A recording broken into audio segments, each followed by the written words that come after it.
All right, we're live. So, welcome to the midweek sparring edition of the Shadowboxing podcast. I am the host, Dan Doherty, the Cage Pages site expert. And now, I'm not shadowboxing because I have a partner today, Cage Pages' own contributor, Jake Krier. How you doing, Jake? I'm doing well. Thanks for having me. Yep. And a lot of news going on this week. So that's why we're recording this, so it doesn't have to all be thrown in on Sunday morning after the fights. So make it a little bit easier on myself, I guess. So what do we got going on? Last night was another episode of Tough. I haven't watched. You're a fan of the show still. So tell me what's going on this season. So I actually haven't caught last night's episode yet. I'm going to do that here tonight. But I saw the first two episodes, and quite honestly, this has been one of the better seasons in a while through the early start. It had a lot of hype just with the fact that all the fighters are champions in their own regional or national or even international organizations. Mm-hmm. And the fact that, the winner gets that title shot with Demetrius Mighty Mouse Johnson. So there's a lot of hype with it, but the last however many seasons of the Ultimate Fighter, there's a ton of hype every season, and they pump it up, and yet still, it seems to, at least in the viewers, as far as number of viewers and ratings go, it tends to underperform. But it seems like, the fights so far this season have been really just pretty incredible. And that's kind of the surprising thing, just because it is at flyweight, and, kind of the mantra with the flyweights lately is that they don't finish. A lot of, fans who don't watch the sport too much, if they see it and they don't see the finish, they don't get as excited. But so far in all four fights, there have been 4 finishes on the show, which is pretty incredible. And though I haven't seen the episode yet, you and I were talking before the broadcast here. One of the big favorites, Damasio Page, former UFC fighter, the legacy champ, was defeated on the show last night. He was the 4 seed, and he was defeated by the 13th seed, Adam Antolin. Antolin is the champion from Tachi Palace fights. And so that was, I believe, the 3rd win for Team Cejudo. That's another thing, too, that in last week's episode, Cejudo and Benavidez, you hadn't seen that animosity towards each other. And then starting last week, they kind of started going at it. Whether or not it's scripted, it was still very entertaining. As far as the outlook of the season goes, it's been great so far with the 4 finishes. Personally, I think Tim Elliott's going to go away winning the tournament. He's, I think, the 3 seed. He has that UFC experience in his belt. Whereas a lot of these other guys are relatively unknown, but as we saw with Page getting upset, anything can happen. I still think, so it's funny because I saw on Twitter that somebody had tweeted out that Tim Elliott's going to beat Damasio Page in the finals. Like, they leaked information, similar to season 4 when I think it was Josh Gross did that with Matt Serra and Travis Lutter winning. But who knows if there's any, anything true with that. But at the same point, that was my prediction too. I thought Elliott would beat Page in the finals just because they both have the UFC experience. But who knows? Well, that's true. Yeah, Page lost, but at the same point, how many times have we seen a fighter lose on the Ultimate Fighter? Someone gets hurt, they get to step in and then come back and win the thing, even like Ryan Hall, for example. He had lost in the tournament, made his way back in because of the whole visa thing with Saul Rogers. Yep. And so, I wouldn't count out Page yet. I still think there's plenty of tournament left for him to get back in it. But yeah, it's definitely been an exciting season, and throw in the fact that title shot's waiting for him, it definitely boosts it for sure. And he's talked about last season, Ryan Hall and Artem Lobov both lost in the tournament, and then they ended up fighting each other in the finals. So exactly, yeah, pretty funny stuff. And I still think that Tim Elliott should be in the UFC. He was one of the top talents there. He just fought. It was he lost to Benavidez. Zach Makovsky beat him, and he lost to John Dodson as well. Yeah, so I mean, Yeah. he kind of got ripped out of that for sure, but he's definitely a stud. So I'm excited to see how he does in his first fight. He's not up next week. I believe the 2 seed Sherbatov's going to be fighting, but yeah, he should be fighting here within a few weeks. Nice. So yeah, they I think the last season I watched was the women's strawweight one. That was a fun season. Yeah. So, just because it introduced a new division and everything. I think I watched some of the ATT versus Blackzilian one, and then I kind of stopped midway through. Ended up going to the finale though, but so. Oh, nice. Yeah. Yeah, the strawweight one was awesome. This one, they reworked the formula, and I think it's a really awesome idea to have the champions from every division, from every promotion they can find, basically. But still, it's not really. I guess it's not getting promoted that well because the viewers are lower than they've ever been. Exactly. The fights are better than they have ever been, so it's strange. Yeah, it's you'll wonder how long they will stick with this. I mean, they're kind of tied to it just because of the success it has brought them. It has produced a lot of really good fighters, and it really kind of saved the sport with the Griffin and Bonner fight. But at the same point, it's got to get to a point where eventually they'll say, "Hey, our ratings suck," and we gotta do something. That's why they're always changing the formula. That's why I wrote that article for our website that they should do a World Cup, because they gotta come up with something new every time. And I agree, though. I think this is a fun format, and I mean, at least it's pulled in my family. I know my dad and uncle and cousin are hooked on it, and it's been fun to kind of talk through the fights with them too. Nice. So yeah, hopefully, I think they have a really good shot of looking for a fight. The new Ultimate Fighter. Yes. That has success written all over it. So. Oh, for sure. And especially with the new Netflix deal, I think they totally, I mean, they really lost out on an opportunity when Nick the Tooth got cut from the show. He made that show so much better than it even is, because the dude's just crazy, and he was just a hoot. So, but yeah, so I agree though. I think that show is fantastic, and I always look forward to that each time it comes out. Definitely. But I mean, the fighters haven't been as successful as like Ultimate Fighter fighters, so correct. Yeah, that's the one issue. So you sacrifice that, but you get entertainment. So for sure, it's a paradox with the UFC. Yep. Yeah. So next we have some fight announcements to go through. Let's see, the earliest one that I have listed down is, let me bring this up so I don't forget. Yeah, Luke Rockhold versus Jacare Souza. The rematch is in UFC Melbourne. That's going to be a really good fight. So I'm really glad they're starting to match up the middleweight division, because that was in a deadlock at the top. People were saying there should be a tournament of sorts to find out who the real contender is for Michael Bisping's title, as funny as it is to say now. Yeah, no kidding. And then you throw in, 40-plus-year-old Dan Henderson, maybe our champion here within just in case. A month. So, yeah, they obviously fought the first time before. I believe Souza won the first fight, correct? I think so. It was 4 years ago, almost to the date, I think they said. It was in Strikeforce, or maybe it was like 5 years ago, 2011, I think it was. I didn't see it. I haven't, so I'm not entirely positive on that. But I want to say Jacare won. Yeah, and so now it's a totally different Jacare anyway, because he's been on a roll in his whole career.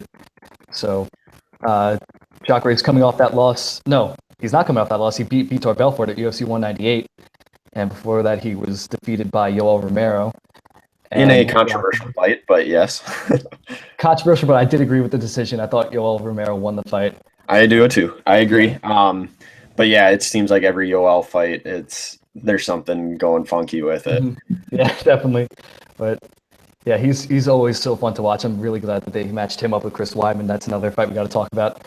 But Luke Rockhold, he obviously just got beat by Michael Bisping. Talked about turning his career into a modeling career, and now he's back in the octagon to fight one of the killers in the division, Jacare Souza. So Luke Rockhold, I've always enjoyed his grappling, how you've seen it against Tim Bosch and both Chris Weidman and Tim Bosch, how when he gets taken down, he usually does that flip thing where he turns him over and gets top position. I love that. It's amazing.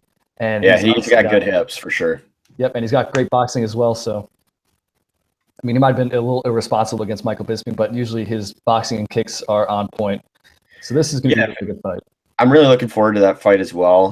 Hopefully it can stay intact, just because Jacare's kind of had a recent history of, getting hurt and having to pull out of fights, or at least his fights have seemed to at least carry that curse. But yeah, I'm looking forward to that as well. Mm-hmm. And correction, Luke Rockhold did win the first fight. Okay, there we go. Yep. 5-round decision in Ohio, Strikeforce. That makes sense. Yep. There we go. That makes sense because he had the belt there towards the end. Mm-hmm. And so I think that's good for that fight. And also in the middleweight division, Yoel Romero versus Chris Weidman, just mentioned that. Another amazing fight. I love Chris Weidman from Long Island, so I'm a little biased there, but naturally. Yeah.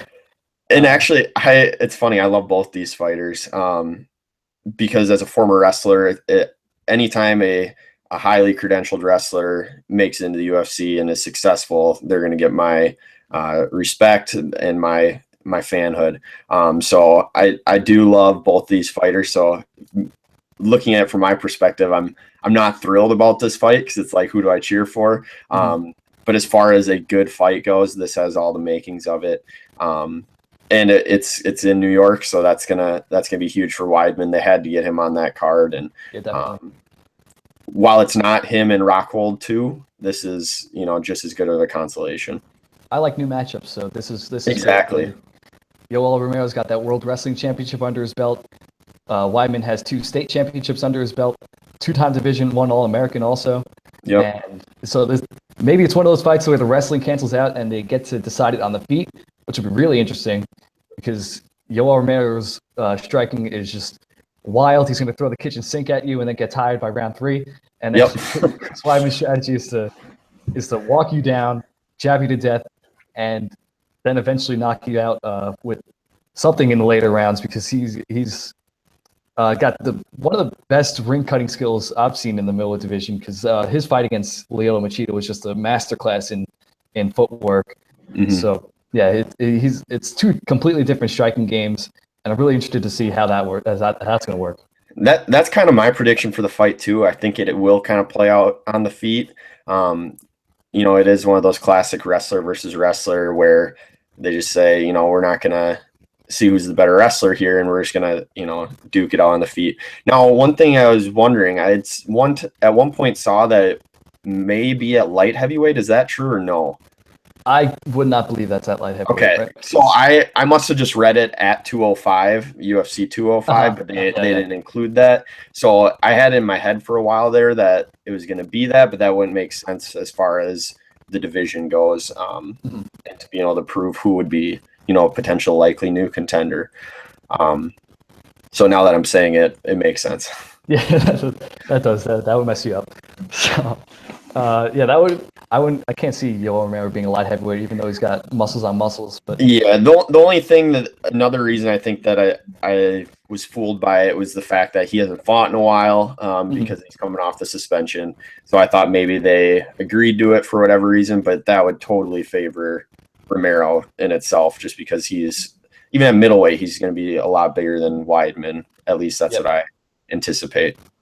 In width, not height. But, yes, yeah. And also for 205, they announced today Frankie Edgar versus Jeremy Stephens, and that's another great fight. I have Frankie Edgar in that one. What do you think? Yeah, I agree. I mean, Stephens has kind of been on a little slump here. He had the big win, was a UFC 189, the night where he knocked out Bermudez. I was there. Yep. So, and since then, he really hasn't done much. He did beat Renan Barão. He beat Barão, but at the same point, Barão was bumping up a weight class, first time at 45. But he wasn't outstanding by any means. So, I mean, this is obviously a huge fight for him. And Frankie really didn't look good against Aldo at UFC 200. So I could certainly see this being a closer fight. at the same point, it could be very one-sided towards Frankie, and I anticipate him being the favorite heading into that fight. And in between those fights, he did lose to Max Holloway. So yeah, there we go. Yeah, that's where the slump comes in. Yeah, yep. But yeah, I think a style like Jeremy Stephens, where he's not the quickest guy, but he can knock out just about anybody, that kind of plays right into Frankie Edgar's game of just lateral movement, pop in, pop out. So I think Frankie Edgar's going to probably ride to a decision. If he feels like he could do that too, because, hey, Anthony Pettis out-wrestled Jeremy Stephens back in the day. So. Right. And Anthony Pettis is not a good wrestler from what we've seen, at least as far as his wrestling defense goes, I should say, with the Alvarez fight and then the title fight with RDA. Mm-hmm.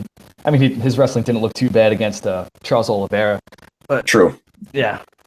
But, I mean, so I think Stephens has that knockout chance just like any fight he's in, but Frankie Edgar doesn't get knocked out. So right, exactly. He took a beating from Aldo in that fight, and he was still staying at the end. So I agree. And that kind of leaves Max Holloway and Jose Aldo as the odd man out in that division, because Frankie Edgar was like the third on that thing. So, and now Max Holloway is kind of calling out Jose Aldo, trying to get a fight with him, but Aldo, of course, is waiting out for McGregor. That division is such a mess right now. It is, but the same thing, it's one of the best. And no matter who you match up in that division, you mean you've got the newcomers and Yair Rodriguez, Brian Ortega, Du Ho Choi. Choi is a stud. So even though it is kind of messed up at the top, in large part because of McGregor's decisions, it's still stacked beyond belief. And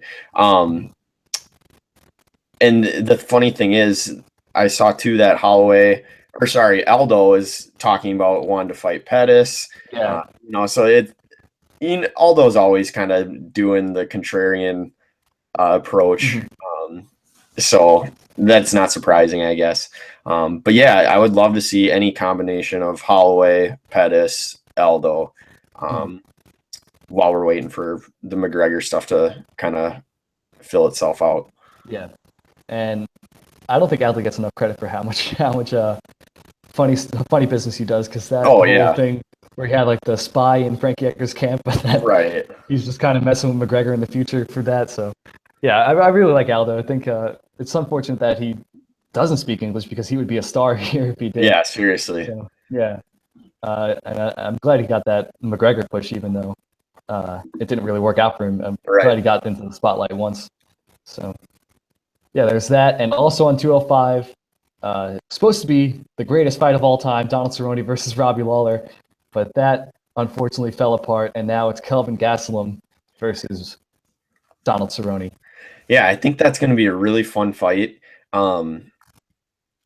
Just because Gastelum's such a pressure fighter. I mean, he'll go right at Cerrone, and Gastelum's a great wrestler. I think he's solid on the ground, but at the same point, Cerrone has good jiu-jitsu.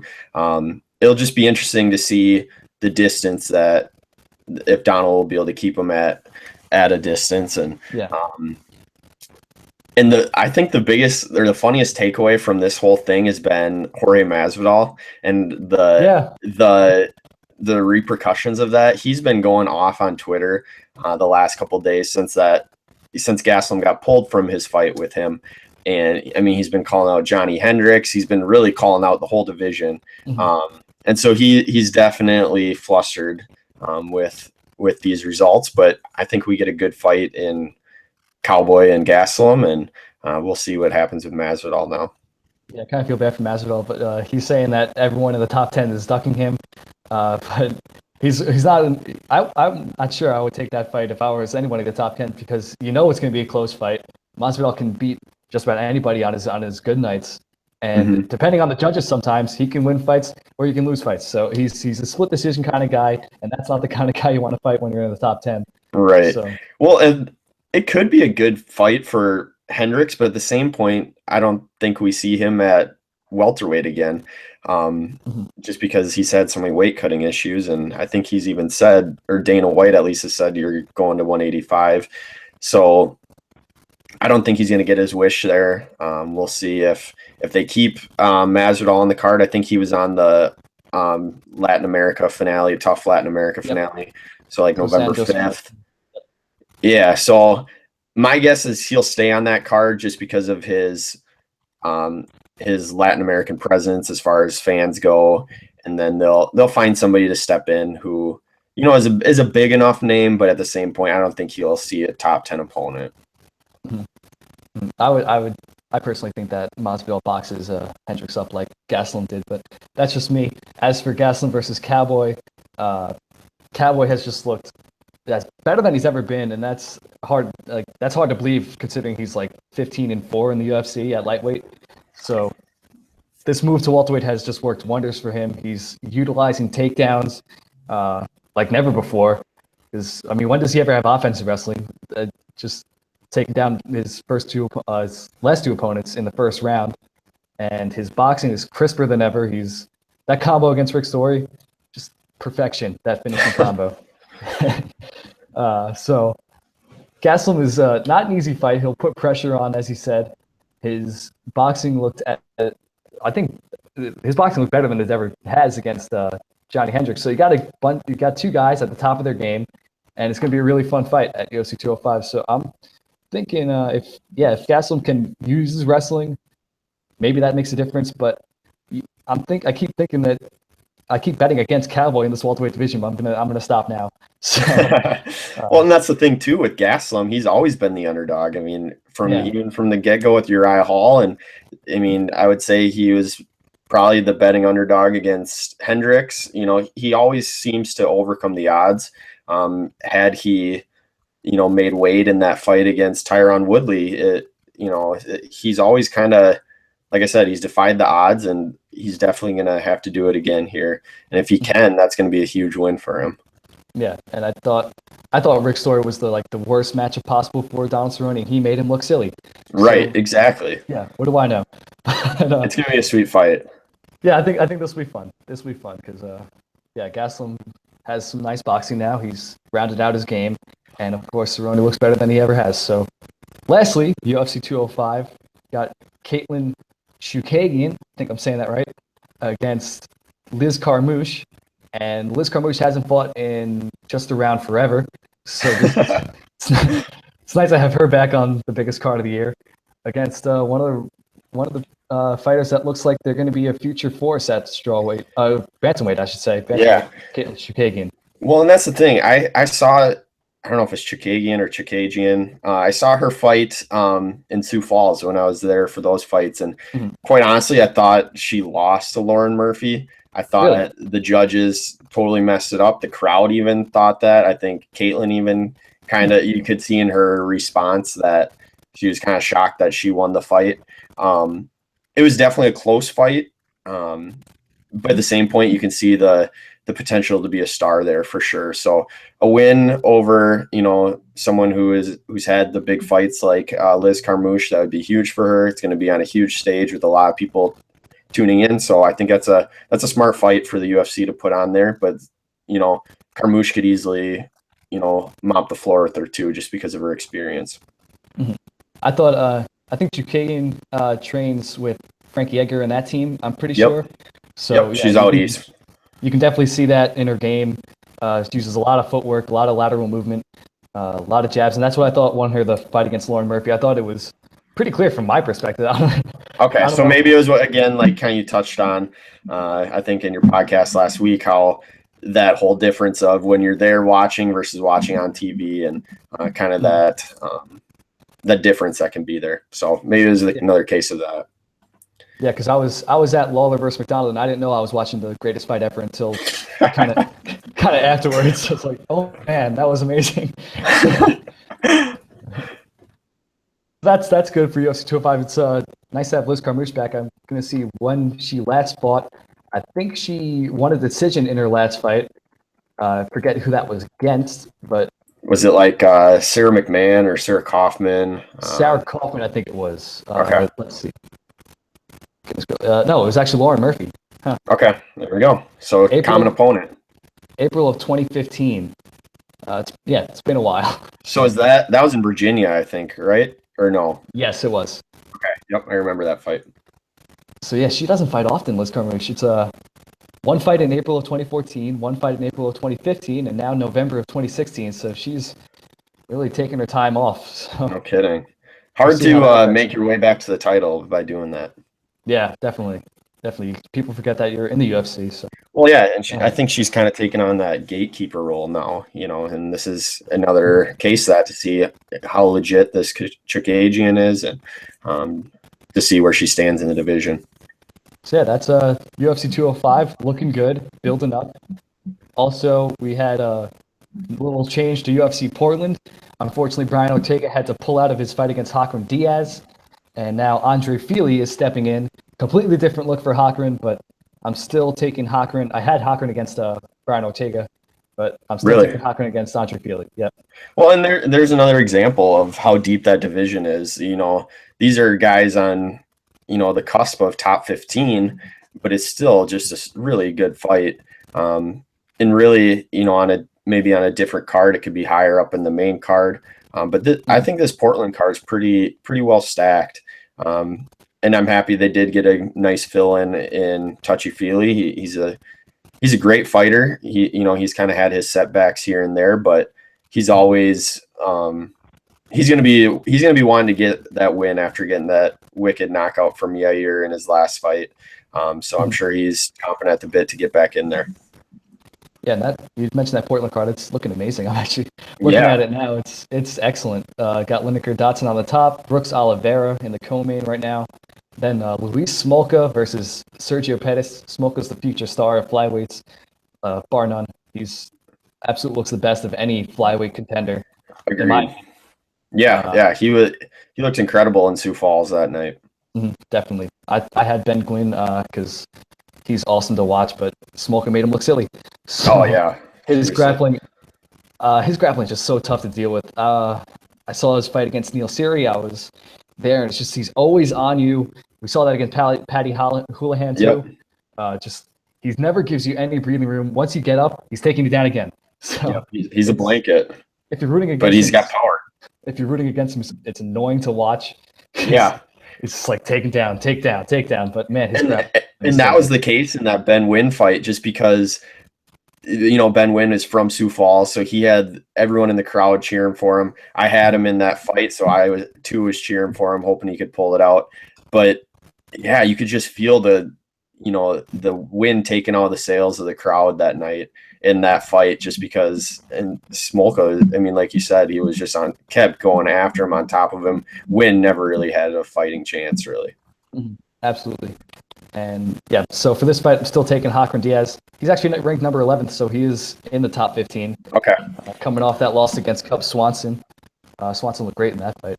And Hakron Diaz has a very well-rounded game. I think he can win this fight just about however he wants. Feely has been a little disappointing since coming to the UFC. He was, I believe, flying triangled against Hani Jason, and he got beat by Gabriel Benitez, knocked out. He beat Gabriel Benitez. I mixed that up. Yep. It was Godofredo Pepe, by the way, that submitted him with a flying triangle. There it is. Okay, yeah. And Yair Rodriguez beats him with a flying kick. So, if you want to beat Andre Fili, get in the air. There's that. And so he's 3-3 in the UFC so far. Not sure if he's going to become 4-3 after this one. And I've heard in the past people talk about Team Alpha Male saying their fighters don't really improve past a certain point. They get to that high level, and then they just never make that next step. We've seen that with Benavidez, Mendez, Faber. It's always just that cusp of greatness with those guys. So, well, and then Dillashaw leaves, and we'll see if he can return to that. He looked good in his fight at 200, but we'll see if he can get that title back. And that division has been so improved.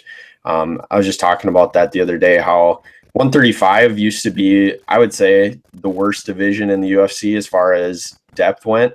And it seems like in the last year and a half, it has just exploded. Oh, yeah. You get guys like Garbrandt, Almeida, Sterling, all these young studs that are coming in, and then the return of some of the fighters like Michael McDonald, even who I'm blanking. Who did Dillashaw just beat? Rafael Sunsao. Yeah, Sunsao. So it's that division is getting just as loaded as some of these other top divisions. Mm-hmm. And you didn't even mention Brian Caraway, who I've at exactly in that division. Yeah. So tons of contenders in bantamweight right now, and I'm really loving that. My answer for weakest division will always be light heavyweight. Agreed.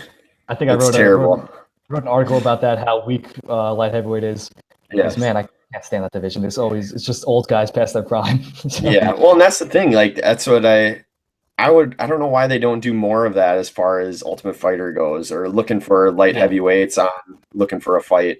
I mean, they tried it, I guess, with Devin Clark, but he went down to middleweight. And then even with the last season of Ultimate Fighter this past spring, it was light heavyweight season, and your 2 finalists, as soon as they finish, they're like, yeah, I think I'm going to cut down to middleweight. So it's like you almost have to find that in between where you get those smaller heavyweights like Rashad Evans was when he won the heavyweight tournament. And now he's moving down.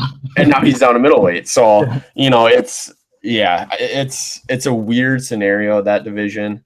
Mm-hmm. And definitely it's an unfortunate one. I think there's some young guys in the works, but they're not cracking that top 10 yet. So Patrick Cummins tried and failed. Let's see, we got the Russian guy, Misha Serkinov. Yep, I think he's the one to keep your eye on. Yeah, he looks amazing, and I think there's a couple other names that are slipping my mind right now, but there's some young guys in the works, but not at that top level yet. So for sure, maybe in the future, like bantamweight, they go through that rough stage, and now it's like one of the best divisions. Did you mention Jimmy Rivera, because he's now? Oh geez, yeah, we didn't even have him. People have him top 5 now. It's crazy. Yeah, no kidding. Well, that's what happens when you win 19 fights in a row. That's kind of a big deal. Absolutely. And yeah, he looks better. He had one of his better fights in the UFC against Faber. His leg kicks, which has always been a weakness for Uriah Faber, defending those leg kicks, and Jim Rivera just picked him apart from there. It's kind of funny listening to, I guess maybe it was in Jack's write-up, as far as he didn't enjoy that fight, and a lot of like the fans in the arena didn't enjoy it. And that's another case of that, maybe, where when I watched it, I loved that fight. That was one of my favorites on the card. I felt like it's such a good technical fight, but at the same point, I can see how, your casual fans, not saying Jack is, but at the Q, if you get a lot of casual fans there and not that knockout or, crazy submission, I can see how they are getting fed up with it. Mm-hmm. Lots of leg kicks. So that doesn't do well for new fans. That was a coming out party. I can't say words. A coming out party for Jim Rivera. And now he's one of the top guys out there. So next we have UFC 204. Daniel Omielanchuk is now fighting Stefan Struve. Stefan Struve was originally supposed to fight Ruslan Magomedov, and now you go a couple inches shorter, and now you got Daniel Omielanchuk, who's at a very big reach disadvantage in this fight. Yeah, that one's either going to end quickly or it's going to be a 15-minute snoozer. Omielanchuk fought at Sioux Falls as well, and that's kind of what we got out of that fight. It was a shocker that it went the distance, but he's been kind of known to do that as well. Struve the same way. He's had his fair share of boring fights, but at the same point, he's had a lot of really sweet highlight reel knockouts, and he's got a win over the current champion in Stipe Miocic. So I don't know what to think about that fight quite yet. I think it's going to be a tale of either it's going to be a quick and done in favor of Struve, or maybe Omielanchuk can grind it out to a decision. Yeah, Omielanchuk really surprised me against Oleinik. I thought Oleinik was going to out-grapple him, and then it ended up being the other way around.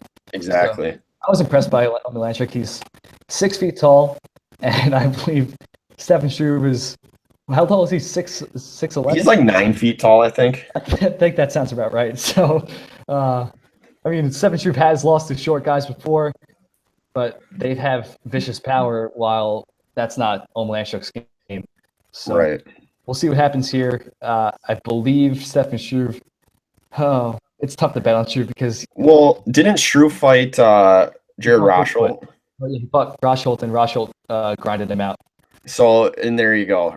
I'd say Rosholt and Amalanchik are very similar in their fighting Mhm. styles. So there's a good case of that could definitely happen again. Yeah, you want to you always want to say, yeah, Stefan Struve's just going to use his reach, but he never does, and it's so He hasn't sad. figured it out. I don't get it. It's so sad. But now he's training at Black Lanes, which is pretty cool. Yep. With Francis Ngannou, and that's an awesome training partner to have. Yeah. So maybe, who knows? Maybe he has a jab now, because that would be sweet. He's coming off that surprising knockout against Antonio Silva. Did not expect it to go that quickly. So maybe there's a new leaf in the career of Stefan Struve. Yeah. Those health problems stay away from him this time around. For sure. Yeah. So it's interesting. Maybe I can't confidently pick either guy in that one because there's always that mystery of can Stefan Struve jab now. So that's on the Manchester card, correct? 204. Yes, UFC 204. Okay. And Ruslan Magomedov is much taller than Omilanchuk, so that guy can't stay healthy either. I wish. I mean, he was really fun to watch fight. I don't even know how many times he's fought. Maybe 2 or 3 in the UFC.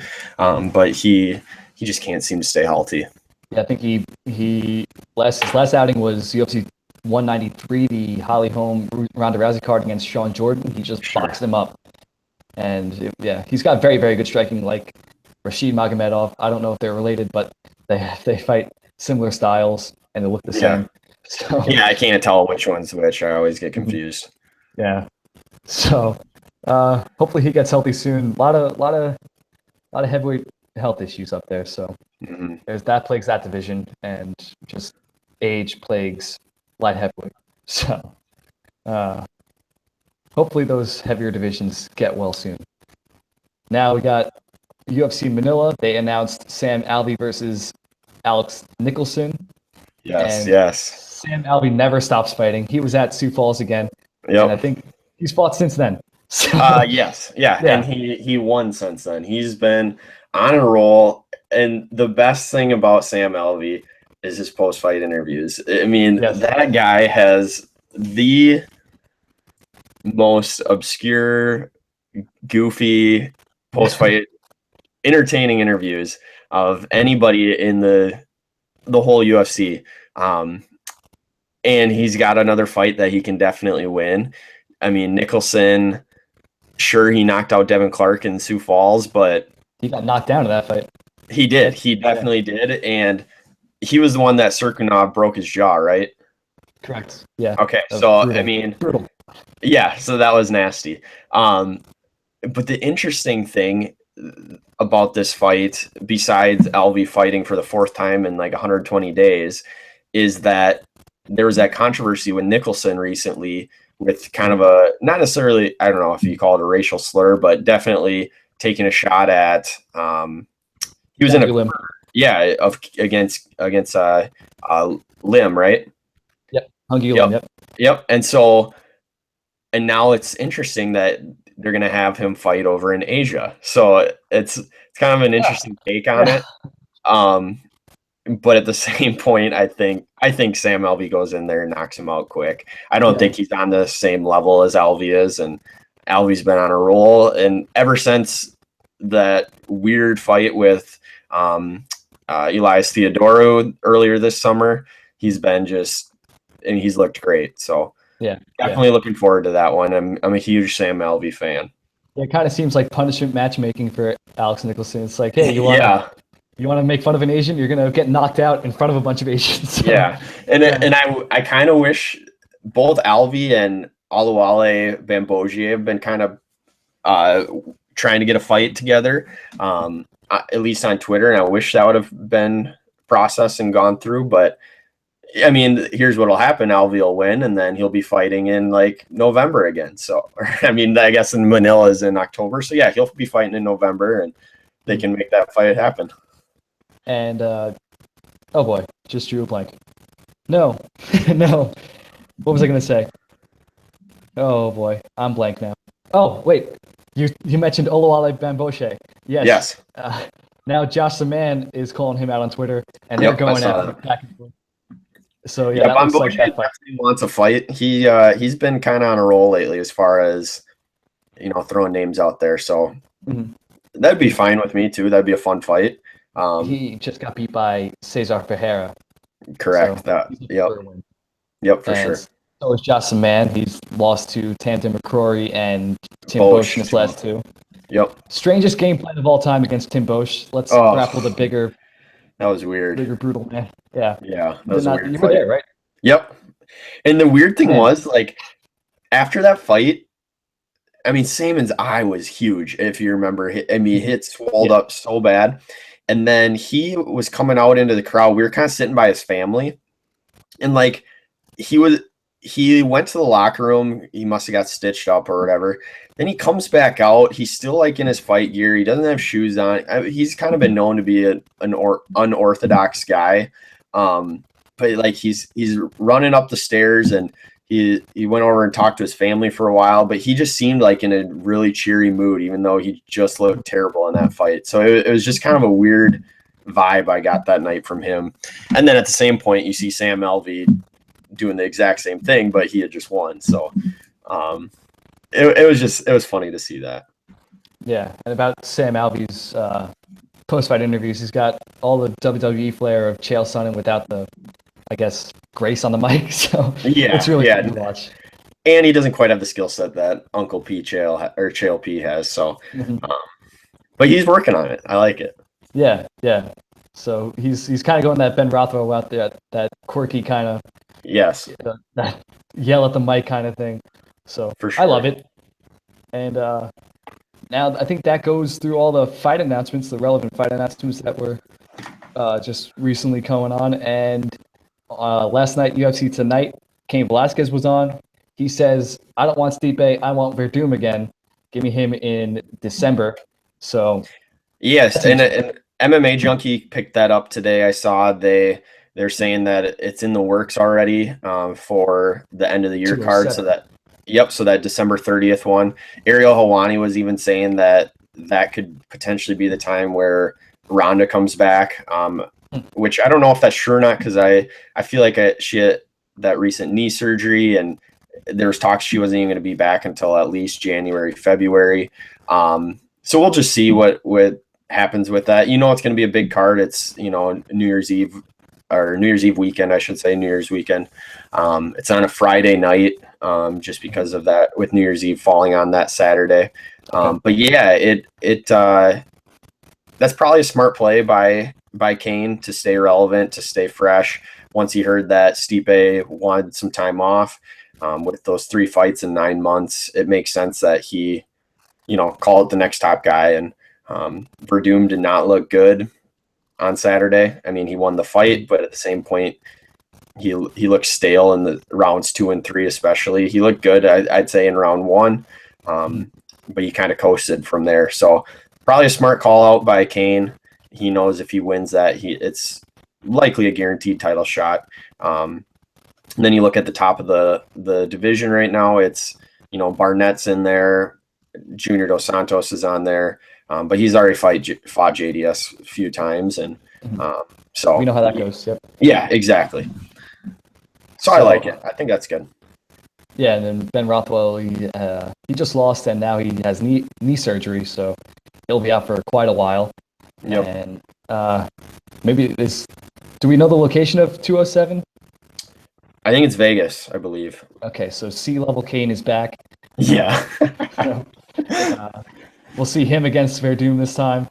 And the way Verdum's been fighting, it's I'm gonna say that early prediction, I'm gonna take Cain in that fight, just because Verdum hasn't looked nearly as good as he did in his UFC runs to the title. So he's kind of like taking the foot off the pedal, and like not really doing the right things. He's taking off the pedal and he's putting on Edmund Tarverdyan. So yeah. Oh, that was my by far favorite moment. That was so great. Just the Spartan kick to the chest. Yes. So yeah, Cain Velasquez looked great against Travis Brown. So which is looks like it's not that hard to do these days. Yeah. Well, and that's the thing too with this fight. It's another definite possibility of who knows if it can stay intact until December. That's a long ways away. Both of them have plenty of history as far as pulling out a fight. So while it's great in theory, we'll see if it comes to fruition. Mm-hmm. So yeah, that's going to be a fun one if it is indeed true. And also on UFC Tonight, Dan Hardy was on, and he says, "Hey, if I get medically cleared, I want to go back in the cage." I love that. Yeah. And it's interesting to see he was talking even about going lightweight. It seemed to me like he was a pretty big welterweight when he was in his prime. I mean, he was right up there in size when he fought GSP. So maybe, this little medical condition he's been dealing with, maybe it's, cut his weight down a little bit, but, that's what he's saying. I would love to see Dan Hardy back in the octagon. He's kind of the opposite, I guess, of Sam Alvey. He's got the awesome pre-fight introduction, him with Bruce Buffer. Yeah. He kind of set that tone as far as, he edges, Bruce to step his game up as far as his introduction. The fans love that. So that's one of my favorite things about Hardy, but at the same point, it's his fighting that really gets me as a fan. The dude just throws bombs, and he would be an awesome welcome back to the UFC, and he's just a great guy too. I've really enjoyed listening to his commentary. I think he's very well versed as far as that goes. So I'm always a fan when he's doing those Fight Pass cards. Yeah, and that always helps getting that behind the scenes look at the game and studying the game like a Dominic Cruz does. Hopefully you can take that experience and then apply it to your own game and improve, because at this point, as long as he's been out of the octagon, the game has probably passed him. Dan Hardy was fairly one-dimensional, a power striker with not much of a ground game. Right. So did they give him the right matchup? I don't want to see him against a wrestler, because that won't be the that's what they would have to do. They would have to match him up against somebody who's going to try to stand and bang with him, so that way they can hope to get him that push again to at least get some high level fights. And has Diego Sanchez thought about welterweight in the past? Because that would fight. both those guys who strictly just throw punches at each other's faces. So yes, I would love to see that. That would be awesome. And if Dan Hardy's talking about lightweight, hey, that's the fight to make, in my opinion. So for sure, I like it. And I think that goes through our news list, unless you have something else that's popped up. The only one that I thought of that we didn't mention, we just briefly talk about it because, quite frankly, it doesn't require too much analysis, I should say, is the Gray Maynard and Ryan Hall fight that got announced yesterday, I believe, for the TUF finale in December. Ryan Hall is the magician. I mean, Magic Man, I think he got the nickname or whatever. And very one-dimensional, but he's a stud with his jiu-jitsu. Gray Maynard, we know, is a great wrestler, kind of stubborn. I could see him trying to impose his will with his wrestling game, and then Hall sneaking out a submission. Gray Maynard has not looked good. I guess he just won his last fight, but even so, it wasn't an impressive win by any means. So I like that fight. I think it's got entertainment written all over it.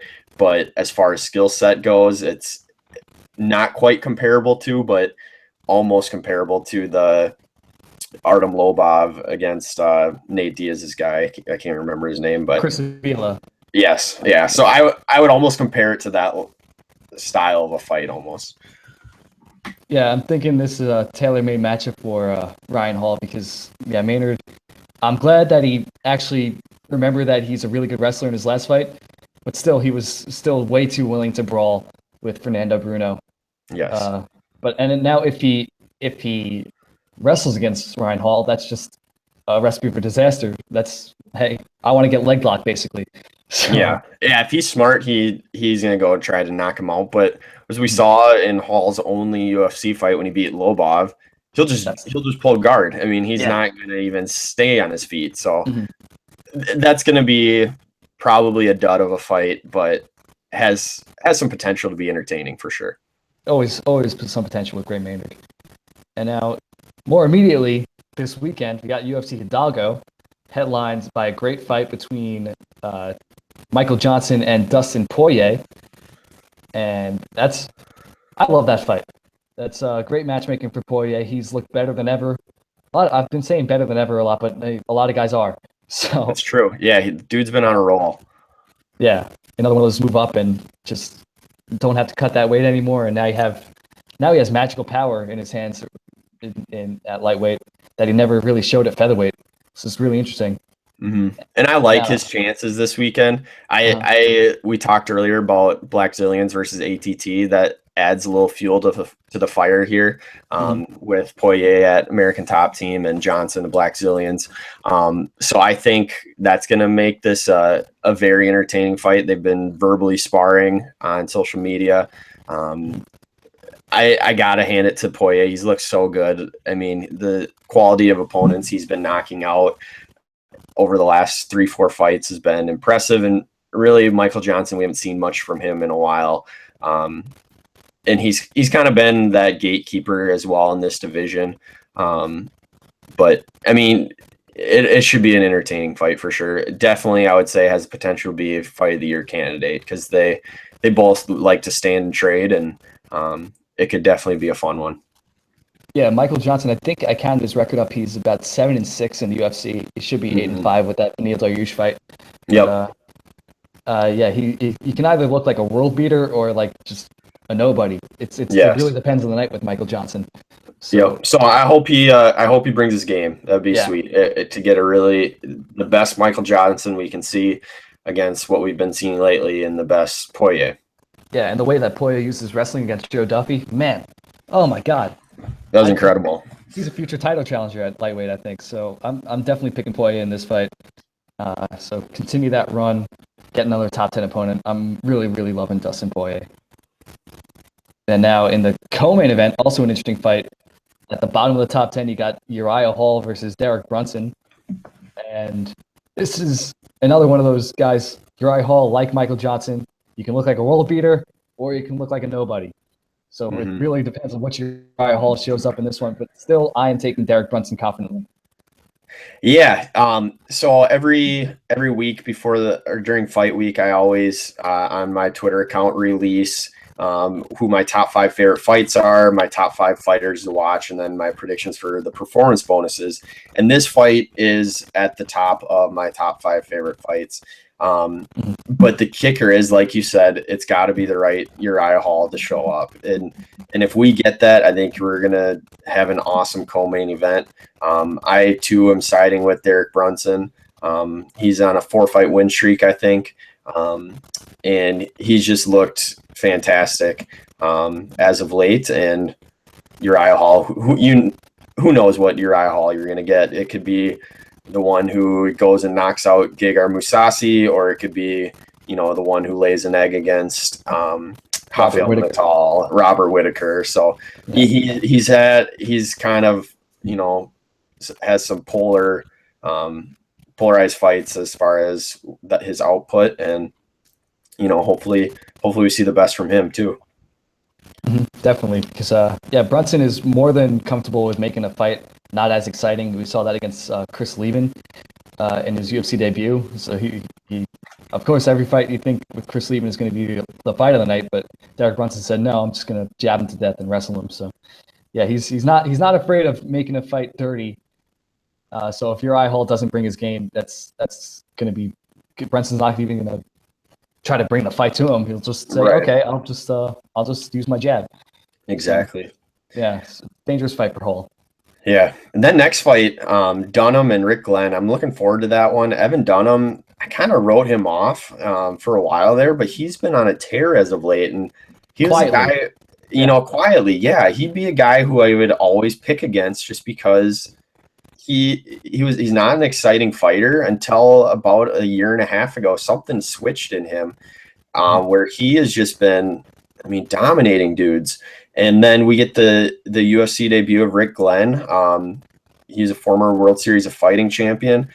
I think he trains out of Rufus Sport, if I'm not mistaken. I cannot confirm. Okay. I'm not positive on that, but I've never seen him fight personally, but I know in the mixed martial arts world, he's very respected, and I think that's a big signing, especially on late notice. Dunham was supposed to fight Trujillo as of about a week and a half or 2 weeks ago. That'd been awesome. That'd been a great fight too. But this is a good signing by the UFC, I think, in Rick Glenn, and he's at the top of my list for the top 5 fighters to watch this weekend. And it says fighting out of Milwaukee, Wisconsin. So yeah, there we go. Probably definitely trains out of Group of Sport. Yeah, and he I know he's had quite a few fights in the Midwest regional scene. I currently live in Wisconsin, so I kind of follow the Midwest scene a little bit more. Yeah, so I'm looking forward to see what he looks like as far as his game goes against a rising star in the veteran in Dunham. Yeah, and looking at Glenn's record, he has a win over Johnny Case. And he also beat Georgi Karkanian who now fights in Bellator.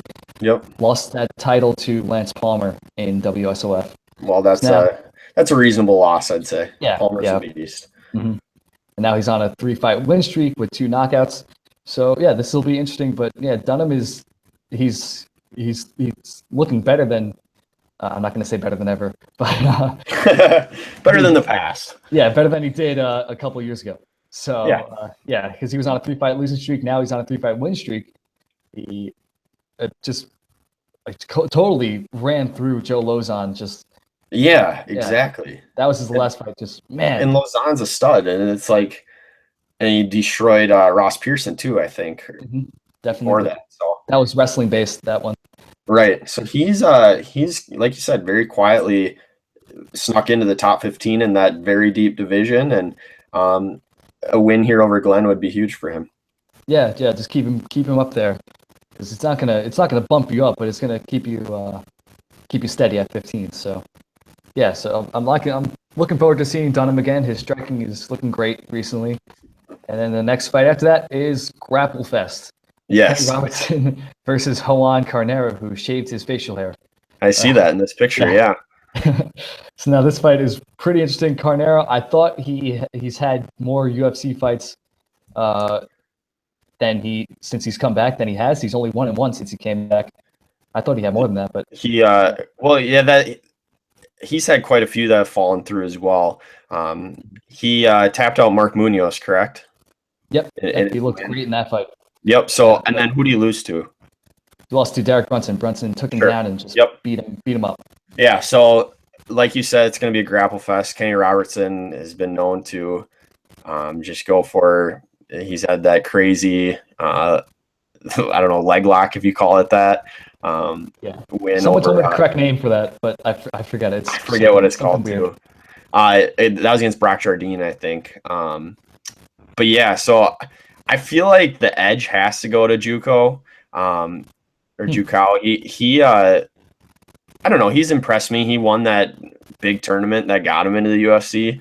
The crazy 3 fights in one night where he beat Brock Larson, I think, in the finals. I forget what that one was called. He's. I'm giving him the edge. I think he will. I give him the edge on the feet as far as if it stays stand up, if the wrestling cancels each other out, but. Maybe even a little bit on the ground too. It'll be interesting to see how that one plays out. Yeah, I'm really looking forward to seeing what the grappling's like. Robertson just got robbed against Ben Saunders, if I remember that fight correctly. That was last July. It was a very close split decision with Ben Saunders doing the work on the feet and, of course, Robertson doing his work on the mat. So I don't know if it was. I don't really remember correctly if it was a robbery, but that was a close fight. Before that, he was on a 3-fight win streak. Submitted TL Perpetuo, knocked out Sultan Aliyev. Got a performance tonight for that one, and decision to Ilamar Alcantara. So yeah, Robertson, his grappling is always top notch. Now he gets to really test that against the master in Juan Carnero. So I'm hoping that this fight is not decided on the feet. Really want to see how they grapple with each other, because that's 2 of the top guys in that division. Yeah, absolutely. Yeah, I hope it goes that way too, for sure. And man, I think it's something like a Suliev stretch. I think that's what that was called. Yeah. Yeah, that's what It's they told funky. me.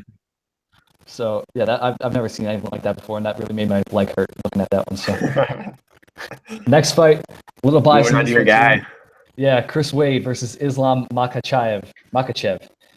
I'm from West Islip. Chris Wade is from Islip, so I'm picking Chris Wade. Homer bias. So Wade's wrestling is top notch, unless you fight Ruslan Kabalov. Uh, Wade has just dominated everyone not named Kabalov in the UFC. He's just torn through guys with his wrestling. Beat Kane Carrizosa, Zhang Li Pang, Christos Yagos, a lot of foreigners, Mehdi Baghdad, and he's always had those matchups with upper level guys. Like he was matched up with Mairbek Taisumov, and then Taisumov Yeah. had those issues. So it's always seemed like he's fighting like late replacements, but man, Wade looks good against them.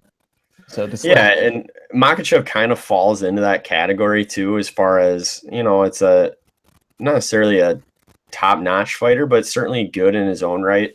We were talking before the broadcast how this could be a matchup of two good wrestlers, and where we get a lot of ground exchanges, and you'd have to say it favors Wade, but Makachev is a good wrestler in his own right. I certainly see it going to decision. I don't see either of these two getting the finish. If you play DraftKings, this would be a terrible fight to target, just because absolutely you're not going to probably get that. You're not going to probably get that finish here. And I thought Islam was going to be that next big thing in the division after that fight against Leo Kutz, and then Adriano Martins, who's quietly one of the better lightweights in the world, knocked him out in the first round. And I believe Martins is fighting Leandro Santos. Santos in UFC 204. Correct. But no shame in losing to him. So we'll see what level Makachev is at, because man, he looked great in one fight, mediocre in the next, and now Chris Wade is a really tough test, because if you can't stop the takedown, good luck. You're gonna be on your back for 3 rounds for sure. And the next fight on the card is Chaz Skelly and Maximo Blanco. Got to interview Chaz Skelly. He's got tons of stories. His answers went on forever. Very fun to talk to. Told me about the first USADA test he took, and the guy kept getting closer to him. Man. And so, hey, can you step back a little? I don't want to spray on you. And he's like, no, I gotta get closer. Oh my gosh. Says that says his weight is better than it's ever been, because he's always had tough cuts to 145. Okay. He hasn't been over 160 this whole camp, and he usually cuts down from 185. Wow. So, I his think weight is better than ever. I think this fight is kind of a dark horse for fight of the night. Skelly and Blanco both love to just go in there and bang, and Blanco has 2/3 of his wins by knockout, where Skelly over half of his wins have come by submission, but he's not afraid to go in there and trade either. So this one made my top 5 as far as fights I'm most looking forward to. But then I seriously think this could be a great fight, and I think the UFC made a smart choice, taking it off the Fight Pass prelims and putting it on the main card, just because it can probably pull in some viewers with that first fight of the main card. And another note, Skelly is not training a Team Takedown anymore. He moved over to the Black Zillions for this camp. Okay. There weren't enough training partners for him in Team Takedown, so now he's got tons there in the Black Zillions gym. That's a good place to be. Also, the plan is the opposite of his last fight. Last fight with Darren Elkins, who's kind of like the mold of the kind of fighter that Chaz Skelly is. Yeah. He wanted to knock him out in the first round, and now this fight, he wants to take Maximo Blanco the distance and try to drown him out in the later rounds. Well, that's what I think he's going to have to do to succeed. Is Blanco's been known to have some cardio issues, so if he can kind of weather that storm in the early parts of the fight, that's where he's going to be able to succeed. So I can see how that's definitely the smart game plan on his part. And he's coming off that very disappointing loss against Luke Sanders, surprising debut fighter that put him out quickly. Sanders is legit, dude. That I'm really looking forward to see him fight again. He won the RFA title. He he's certainly someone to keep your eye on in the coming future. Yeah, I really didn't see that coming because I was thinking that it was a late replacement, and I see, name I don't recognize versus Maximo Blanco, first round knockout. Yeah. Yeah, and then Sanders just put him down. Oh, that was awesome. I was pumped for that one for sure. Looking forward to his next fight, whenever that is. And then got another fight of the night candidate in the FS1 prelim headliner, Gabriel Benitez versus Sam Sicilia. When Benitez is on with his striking, he is on fire, and so is Sam Sicilia. So this is going to be a really fun fight on the feet. Yeah, I agree. Sicilia he has massive power. We saw that in his fight with Corsani, or not Corsani. Well, he did knock out Corsani, but yeah, so maybe that was the fight I was thinking of. It was the first fight in Sweden that night on the Fox card. And he just decked him put him down, yeah. Real short time. And Mowgli Benitez, he's a fun fighter. I really enjoyed watching him on Tough Latin America. Like you said, that fight with Feely, that was kind of disappointing, but this definitely has the makings for an excellent fight. Yeah, I thought he just looked like wonderful against Clay Collard on the feet. Yeah. His striking was top notch. So maybe if you can channel that. I don't see Sam Sicilia ever shooting a takedown ever. So this fight is going to be strictly contested on the feet. Sam Sicilia obviously has the edge in power. As you said, he's those knockouts against Akira Corsani, and then he also had that knockout against Godofredo Pepe that was huge earlier on in his career. He also knocked out in his USA debut Cristiano Marcelo, who left his head up a lot. But Sicilia's got huge power. This fight is just a perfect example of how deep this card is. We were talking before how a lot of people aren't giving this card the credit that it probably deserves. Yes, the main card is stacked, and we've already highlighted that. But even these prelims, I look at them, really the remaining 6 or 5 fights we haven't talked about yet, I like all of them. And I like the potential for, there's really not many duds on this card. I think it's going to really perform for the Texas crowd. Yeah, I think the name doesn't help because no one's ever heard of Hidalgo, Texas. So. Yeah, and that doesn't help. I remember it got announced the night we were in Sioux Falls, and I looked at my phone like, where the heck is Hidalgo? I literally had to look it up because I had no clue where it was. So that doesn't help. And you look at this card, it doesn't have a lot of star power names, but it does have some real potential and good fighters. And those are the best kind of cards. There was that one card in Australia that had all the finishes. All the card throughout the card, and it's not going to be like a UFC Salt Lake City where it was just dud all around. Right. This fight has this card has a lot of great matchups. Like the next one, Augusto Montano versus Bilal Muhammad. So. Yeah, so you got to interview Muhammad, correct? Yes, I did, and he's an awesome guy. He's eating and drinking this camp. He did not do that against Alan Joban, and still. Well, I was gonna say he might want to stick with that plan. He was a beast in that fight. That was awesome. Yeah, he didn't guess. Like I thought, not eating and drinking you have no fuel, but he looked his best in the 3rd round. Yeah, that fight was nuts. Even after 3 knockdowns, it was Bilal Muhammad's awesome. I love it. He is. He's definitely living up to that nickname of "Remember the Name." I think that's a great nickname, especially just because came in late replacement, took on a stud in Alan Joban, and then he had people remembering his name by the end of that night. Took home fight of the night. This one is my prediction for fight of the night. I think Dodger Matano is a freak of nature. The dude, when he is on, is just a beast, and I can see this being an all-out slugfest. Hopefully he brings it, unlike when he did against Cahal Pendred. At the same point, I think he kind of got robbed in that fight too. It was one of many Cahal Pendred fights that went his way, seemingly, even though I liked him. But yeah, Dodger he's a crazy dude. He's got to be one of the scariest looking guys on the roster, just as far as sheer looks go. But yeah, I think this is going to be a great fight. Combined, they have 3 losses. So, that alone, these guys go in there and they expect to win. And quite frankly, they bring home a lot of wins. So I see this being just a sick fight. Yeah, all of Montana's wins are by stoppage, 10 knockouts, 5 submissions, and he might look a little awkward on the feet at times, but man, he can put people out. So he's got that tall, lanky, 6'1" frame. And Muhammad's a guy who trains at Rufus Sport as well, so he's training with some good fighters there. Probably most importantly CM Punk. So absolutely, same weight division.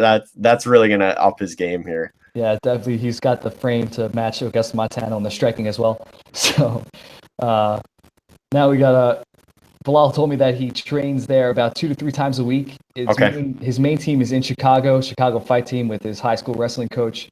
Okay. What's his name? Luis Taylor. He was a Strikeforce fighter. Okay. Main eventer, I think, too. And Bilal Muhammad, he says it's got the perfect environment. Everyone's helping each other. I think you saw that in the Evolution of Punk series. Yeah. Everyone's just nice to each other in Rufus. Yeah, for sure. I've breaking those rumors about that in the past where they said that was a bad gym. So I know. Yeah, they definitely got some good press, I'd say, with this Punk series. And that was very entertaining. I really enjoyed watching that. Mm-hmm. And this fight, Muhammad says he's looking for the performance of the night, taking him out in the first round. Well, Montana's gonna go after him, so that's gonna be available, I think. Mm-hmm. And I think everyone's selling Montana short for that Cathal Penchard fight, but nobody ever looked good against Penchard except for Tom Breeze. Yeah. He just has the style where it's like I don't know when to strike, and then the guy ends up looking really bad too. So man, sad to see him go though. Glad that Penchard's got some acting gigs now. So yeah. And now next fight, another awesome fight. This card's full of great matchups. Leonardo Augusto Aleco versus Antonio Carlos Jr. We got 6 names total there, and 1 former heavyweight. It's in the middleweight division. 2 guys that just threw down. So it's just another one of the fight of the night candidates. Well, yeah, and that's the thing. It's if Carlos can show Carlos Jr. if he can show what he showed on The Ultimate Fighter in a couple of his UFC fights, but if he comes out like he did against Dan Kelly, then we're not going to get that fight. That was one of my most disappointing fights all year. I mean, Dan Kelly, give him props. He's pulled out some crazy wins, but he is not at the caliber that the UFC, that he should be, I guess. And then Aleco looked really good in his first UFC fight. He didn't come away with the win, but Anthony Smith, who he lost to, is no slouch. And I think that was a really exciting, fun fight. And I think it was wild. Yeah, so I think this one has the makings to be kind of a barn burner. And Antonio Carlos Jr. has had some weird fights. He had that weird fight with Kevin Casey, which everybody does against Kevin Casey. So record of all time, Kevin Casey. Yeah, no kidding. So I think this one definitely can pull out to be a real fun fight for sure. Both of them rarely go to decision, so somebody's going to probably leave unconscious. Yeah, I don't think I've ever seen a man with 2 no contests, but yeah, Kevin Casey has 2 in his UFC career only. Yeah. So I think Antonio Carlos Jr., he's got tons of size. He won the heavyweight yes. He won the heavyweight. Yeah, Tough Brazil. Okay, yeah, he won that season. So he cuts down 2 weight classes to go to middleweight. Just crazy stuff. So if he wants to wrestle, he can do that. But I've enjoyed his striking performances in the past. And Aleco looked like a wild man against Anthony Smith, even though he did not pull out the victory. And Dan Kelly, he does have that good judo. Just probably some of the worst striking in the UFC, though. It's gonna be a fun fight though. This one, Antonio Carlos Jr. has a lot of potential. So we'll see if he can channel that in this fight. And the next one, also a solid fight. Jose Quinones versus Joey Gomez. That's at bantamweight. I believe, has Gomez fought at flyweight in the past? So he was bantamweight. He might have in the past, but his only fight was against Rob Font. And that was on like January or something, I want to say, earlier this year. He came in on late notice, but he looked really good. He ended up losing by TKO or knockout. But it's interesting. So Quinones, he lost in the Ultimate Fighter finale. I'm assuming it was the Tough Latin America. He won by submission in his second fight against Leonardo Morales. But I played DraftKings with MMA quite a bit, and I think Gomez was like super. He had a super low price for whatever reason. I'm going to be all over Joey Gomez because I thought he looked really good in that fight with Rob Font, and Quinones hasn't really been anything special. So I'm definitely going all in on Joey Gomez, and I think we'll see the star power that he was known for before the UFC this weekend. Mm-hmm. And yeah, that right hand that Rob Font hit him with was just out of left field. So, man, that was just one of the most brutal knockouts I've seen in recent memory. Yeah, for sure. So, yeah, that was back in last summer, I believe. And Gomez, all knockouts, I believe. So he's 6-1 now. I think he has 6 knockouts. Yeah, all wins by knockout, all in the first round. So there you go. And Quinones has his fair share of knockouts too. So I think we're going to get another banger on the feet here, and it's going to be definitely a fun one. Yeah, I think I was mixing up Jose Quinones with Macio Fullen. Okay, yep. Yeah, Fullen looks amazing. Quinones, not so much. Correct. So, yeah, we'll see. We'll see what happens in this fight. I'll take Gomez. A lot of power. Quinones doesn't seem like the greatest guy on the feet. So, yeah, that's a nice little opener for the main card. Not the main card, the preliminary card on FS1. And the Fight Pass headliner for this one is a strange one. Randy Brown versus Eric Montano. I can't get excited for this one. Really? Okay. Yeah. Eric Montano's UFC debut, just what a dud that was. God. Yeah. It was so bad. At the same point, he won the Ultimate Fighter. He did look much better on the show. He's Dodger Montano's brother. I like this fight just because we get to see what truly Randy Brown is made of. He looked amazing on Looking for a Fight, dominated in his debut, and then Michael Graves made him look like a fool. I mean, Graves took him down with ease, choked him out. That's what excites me about this one, is because Eric is really good with his submissions as well. So we'll see what adjustments Randy Brown has made, and if Rude Boy can come back and kind of revitalize his career here. And yeah, that UFC debut I was talking about was against Enrique Wasabi Marin, and man, just a very low quality, low level MMA in that. Agreed. So maybe it was one of those UFC jitters things, and maybe we'll see the true Perry Montano this weekend. Hopefully, him and his brother. Hopefully, the right ones show up. Yes, I agree with that. Yeah, because they're both hot and cold kind of guys. And yeah, Randy Brown has that potential. He looked great against Matt Dwyer, and then as you said, Michael Graves just buried him.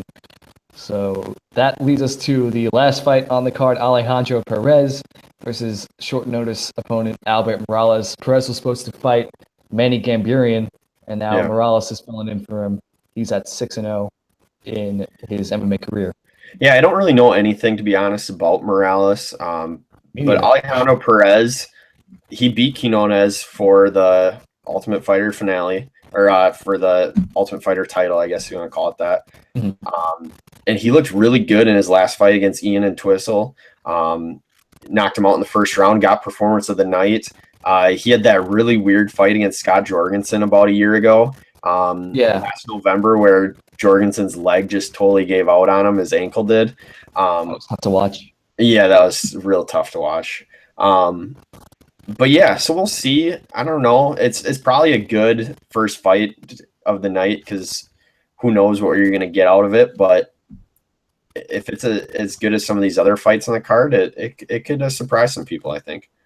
I just love that stat line from his last fight against Entwistle. 48 strikes for Perez, none for Ian Entwistle.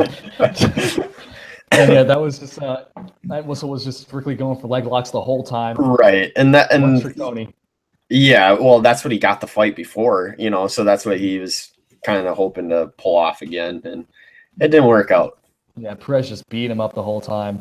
Mm-hmm. So yeah, I'll be taking Perez in this fight. I think he's probably a safe bet as far as anybody on this card to go away with the win.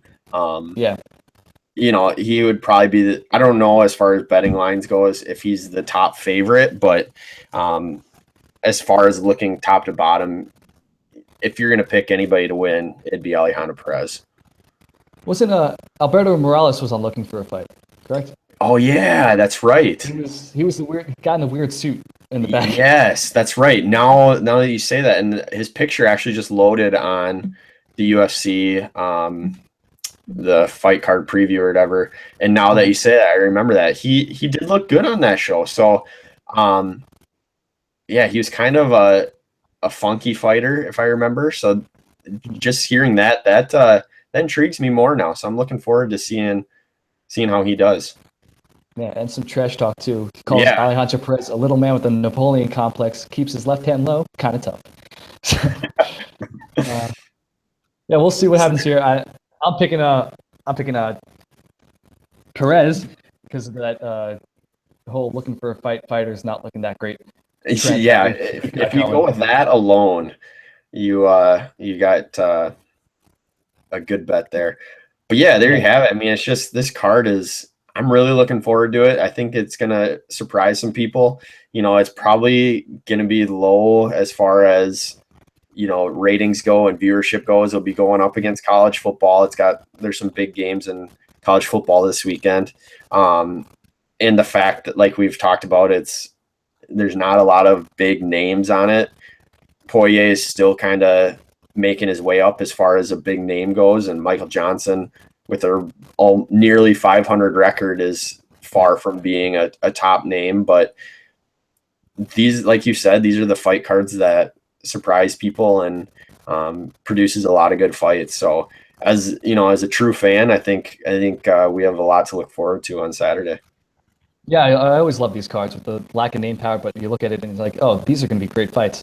So yeah, and last week's UFC 203 prelims, you mentioned college football. They did 807,000 viewers average, and then they peaked at 1.4 million during I versus Correa. So still, UFC still is able to pull in viewers against college football.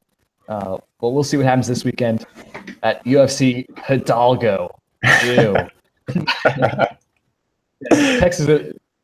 I was talking to Chad Skelly, and he said he's from Texas, and Hidalgo is 9 hours south of his house. Oh my gosh! So man, it's like right on the Mexico border, I believe, right? Middle of nowhere, yeah. Wow. Yeah, I don't know how they chose that one. It's like almost as if Ultimate Fighting or MMA is banned in Mexico, and they're like trying to like give them that exposure. You know what I mean? Effect, yeah, like they did with New York. We'll get as close to the border as we can, but the fact that they have MMA in Mexico and the UFC is able to go there, they're going there in a month and a half. It's weird, but hey, whatever floats their boat, and it'll be good.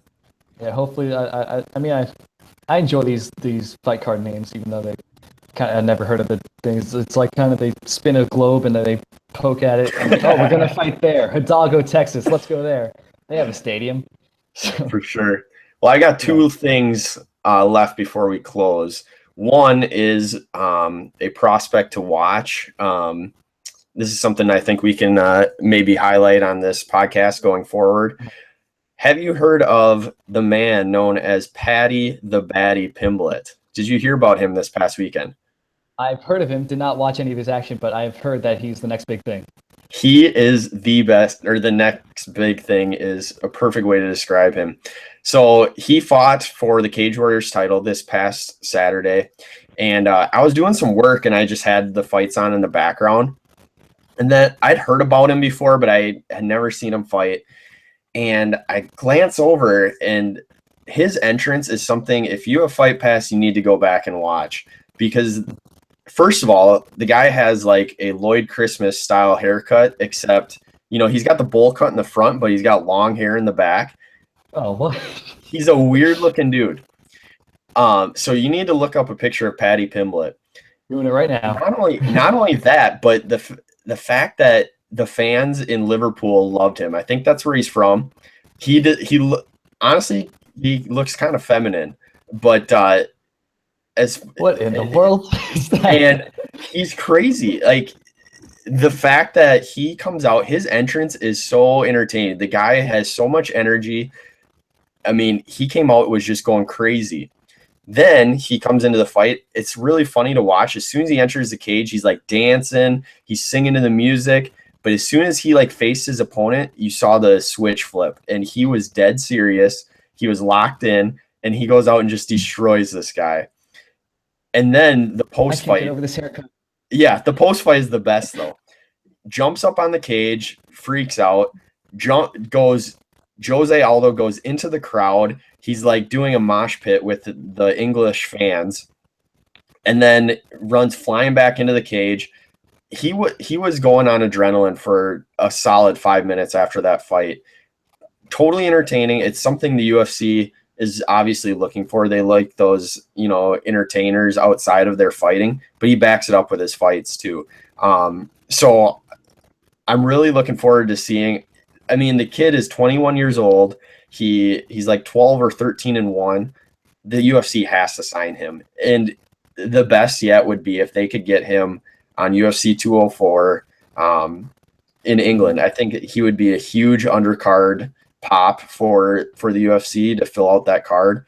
I don't think they have that card finalized by any means. There's only like 9 fights or so on it, so if he went away from that unscathed, which, I mean, he won the fight in a minute. And oh my gosh, that's not even talking about in his interview. He literally sang. He asked the crowd to sing, and he literally led a song, if you want to call it a song, with the crowd. It is so worth your time to go back and watch his fight from this past Saturday. Cage Warrior 78, Paddy the Batty Pimblett. The dude's a hoot. I mean, he's got to be on the UFC's top as far as signings go. Definitely keep your eye on Paddy Pimblett. I can't get over how he looks. Yeah, he looks like the biggest softie, but the guy brings it. Wow. So yeah, definitely, that's gonna be on the Fight Pass library for me. Yes, yeah, and I was looking. I haven't watched all of them, but he's got, I think, 4 or 5 other fights on Fight Pass from previous Cage Warriors fights. So I'm definitely going to be queuing those up and getting my Paddy fix. Okay. And what's the second thing you got? What's the last thing? This is something that I didn't tell you about because we have to talk about it. Sunday night, I hear you are a Packers fan. I noticed you talked about that on your podcast on Sunday. Well, even though I would live in Wisconsin, I am definitely a huge Vikings fan. I grew up in Minnesota. I lived in Minnesota for 22 years of my life. I've only lived in Wisconsin now for just over 2 years. Never will I give in to the blasphemous ways of the cheeseheads in this state. So, I got to ask how the heck you are a Packers fan living in New York, and what your prediction is for Sunday night. I think the prediction doesn't need to be stated. I think that's yeah, nice quarterback you got there too. Yeah, you mean Sham Bradhill? Yeah, the combo there. Mm-hmm. And believe it or not, my dad is a Dolphins fan. He's from New York. His brother was a Dolphins fan, so he became a Dolphins fan there. First couple years of my life, I was a Dolphins fan. Then I got backyard football when I was like 4 or 5 years old. And my favorite player was immediately Brett Favre. I was like, oh, he's the best to play with. And then from there, we got Madden. I started playing with the Packers, fall in love with them, and then rest is history. Yeah, some broken heart losses, and that great Super Bowl victory. So I'm happy with the team. That's fair. It's an exciting game though, that's for sure. Obviously, it always is. The Packers are coming into it favored, but I'm really looking forward to hearing the crowd on that opening kickoff at the new stadium. They did it right doing it Sunday Night Football to have the opener there. I've actually been in the stadium. We went to a big kickoff soccer match there. It was AC Milan and Chelsea played there in the beginning of August. It was sweet. And like how loud it was in there for a bunch of people who probably didn't even know a lick about either of those teams or soccer at all. A lot of people just wanted to experience the new stadium. How loud it got there. Now, once you get all the Viking fans in there, plenty of Packer fans will be there too. But it's going to be pretty interesting to see the noise decibels they get. Mm-hmm. And it was a bit of a close game in the week 1 for the Packers, and I'm glad you guys got a new stadium because that Metrodome was not the prettiest thing. No, this new stadium is gorgeous. It's definitely up there as far as top stadiums in the U.S. And I'm biased, but it's awesome. Mm-hmm.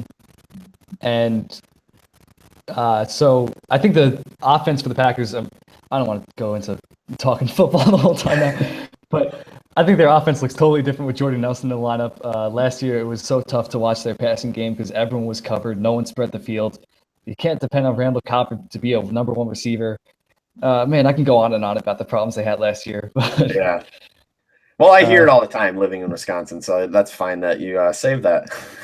Yeah.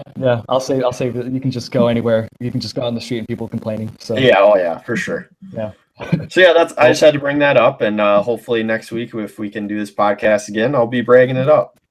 Oh well, we'll see. So I'm taking Aaron Rodgers over Shamford, Bradfield, or whatever you want to call him. Yeah. Well, this was fun. This is I think we got some good potential here. Yep.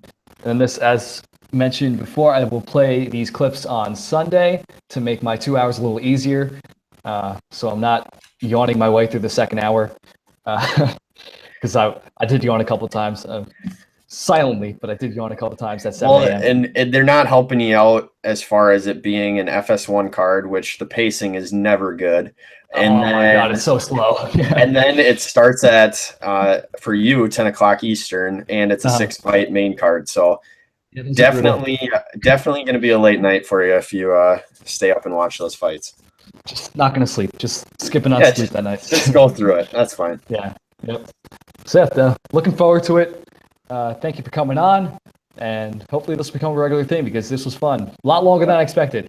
Absolutely. Yeah, we'll work out the kinks for sure, and we'll figure out what a good formula is. And I think like you said, some good potential. Yep. All right. Well, good chatting with you next week then, Jake. Yep. See ya. So long.